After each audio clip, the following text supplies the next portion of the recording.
स्वागत है आपका। ब्रेक के बाद अगली खबर की ओर आपको लिए चलते हैं। जर्मनी में 23 फरवरी को आम चुनाव होना है और चुनावों से पहले अब प्रवासियों का मुद्दा काफी गर्म है। चुनाव पूर्व सर्वे में बढ़त बनाने वाले दल CDU द्वारा अप्रवासियों पर एक कड़ा कानून बनाने के लिए धुर दक्षिणपंथी पार्टी AFD का समर्थन लिया जा रहा है। इसको लेकर देश में काफी बवाल मचा हुआ है। हालांकि चांसलर ओलाफ सोल्ज की पार्टी SPD द्वारा इस बिल का विरोध किया जा रहा है। ये रिपोर्ट देखिए। जर्मनी में चुनावी सरगर्मियां तेज हो गई हैं। सभी राजनीतिक दल अपने अपने हिसाब से मुद्दों को भुनाने में लगे हैं।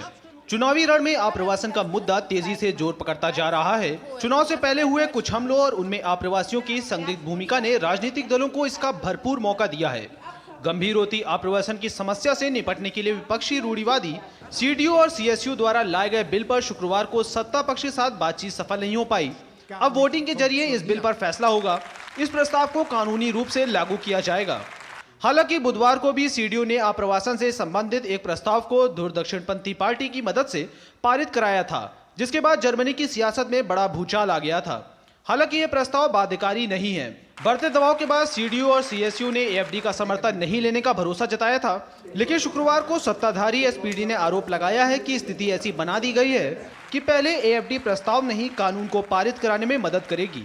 बुधवार को संसद के निचले सदन में AFD की मदद से पारित हुए प्रस्ताव के खिलाफ देश भर में भारी विरोध प्रदर्शन देखने को मिला। रूढ़िवादी CDU द्वारा धुर दक्षिणपंथी पार्टी AFD पार्टी के समर्थन को उसे राजनीति की मुख्य धारा में समाहित करने का एक प्रयास माना गया। जर्मनी की पूर्व चांसलर और CDU की नेता अंगेला मार्केल ने भी अपनी पार्टी के इस कदम की कड़ी निंदा की है। साथ ही विरोध में पार्टी के कई बड़े नेताओं ने पार्टी का साथ छोड़ दिया है। दरअसल AFD खुफिया एजेंसियों की निशाने पर है। इसके कई नेताओं की जांच चल रही है। प्रवासी विरोधी इस दल की हाल के दिनों में लोकप्रियता काफी तेजी से बढ़ी है। बुधवार को संसद में प्रस्ताव पारित होने से उत्साहित AFD ने इसके बाद जर्मनी की राजनीति में नई युग की उम्मीद जताई है। आखिर ये आप्रवासन कानून है क्या, जिसे लेकर जर्मनी में बवाल मचा हुआ है? यह इन्फ्लक्स लिमिटेशन लॉ यानी आने वाले प्रवासियों की सीमा निर्धारित करने वाला कानून है। इस कानून के तहत जर्मन रेजिडेंसी कानून में लिमिटेशन के शब्द फिर से परिभाषित किए जाएंगे। जर्मनी में इन्फ्लक्स शब्द को काफी राजनीतिक माना जाता है, जिसका आसानी से प्रवासी लाभ उठाते हैं। जर्मनी में 23 तारीख को चुनाव होने वाले हैं। हर्षवर्धन पंत हमारे साथ जुड़े हुए हैं, विदेशी मामलों के जानकार हैं, उनसे हम बातचीत करेंगे। हर्षवर्धन जी, अगर हम जर्मनी की बात करें तो अब वहाँ पर भी चुनाव होने हैं और अमेरिका में भी चुनाव हुए थे। हमने देखा था कि अप्रवासियों का जो मुद्दा था काफ़ी बड़ा वहाँ पर मुद्दा था और कहीं ना कहीं ये कहा जा रहा था कि इसी मुद्दे पर डोनाल्ड ट्रंप वहाँ पर काफ़ी अच्छे वो चुनाव जीते हैं। जर्मनी में कैसे आप देख रहे हैं, क्योंकि जर्मनी में भी जिस तरह से अप्रवासियों का मुद्दा आ रहा है और ख़ासकर धुर दक्षिणपंथी जो पार्टी है AFD, उसका सपोर्ट लेने की बात है, इसको आप किस तरह से देख रहे हैं?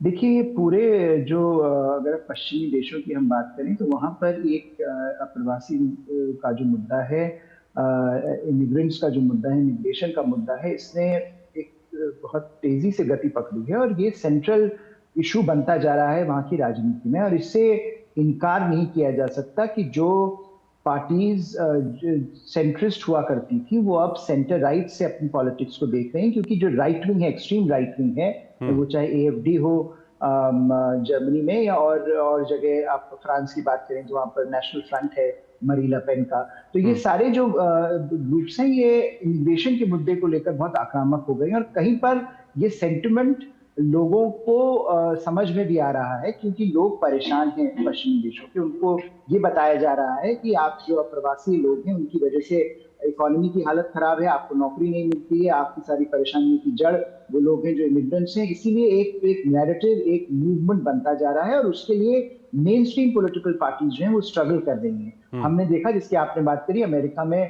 ट्रंप साहब की बढ़त का एक बहुत बड़ा जो कारण रहा वो ये रहा कि उन्होंने बहुत आक्रामक रुख इमिग्रेशन में लिया। और हमने शुरू में ही देखा कि किस तरह से उन्होंने काफी इसको एक नया मोड़ देने की कोशिश करी, बर्थ राइट सिटीजनशिप एक्ट को बदलने की कोशिश वो कर रहे हैं। तो एक बहुत बड़ा मुद्दा ये बनकर पश्चिमी देशों में सामने आ रहा है और इससे इनकार नहीं किया जा सकता कि एक बड़ा बदलाव राजनीति में हमको देखने को मिलेगा पश्चिमी देशों में।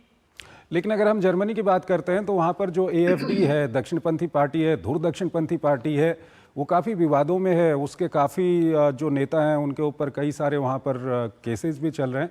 और इस सब के बीच जब CDU ने AFD का वहाँ पर साथ लिया इस कानून को बनाने के लिए, तो काफ़ी गुस्सा भी वहाँ पर देखा गया, लोगों में भी वहाँ पर काफ़ी गुस्सा है।